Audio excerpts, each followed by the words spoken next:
Welcome to Rajith home cook cumin Samba mutton biryani recipe. சீரக சம்பா mutton biryani. சீரக சம்பாவில் தான் இன்றைக்கி மட்டன் பிரியாணி செய்ய போகிறேன்.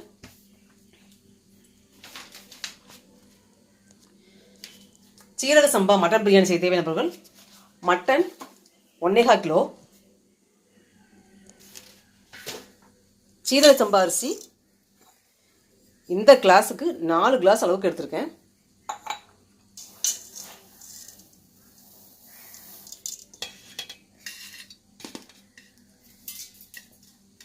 இஞ்சி 125 கிராம், பூடு 125 கிராம், பெரிய வெங்காயம் 500 கிராம், பச்சை மிளகாய் ஒரு 22 பச்சை மிளகாய் எடுத்திருக்கேன்.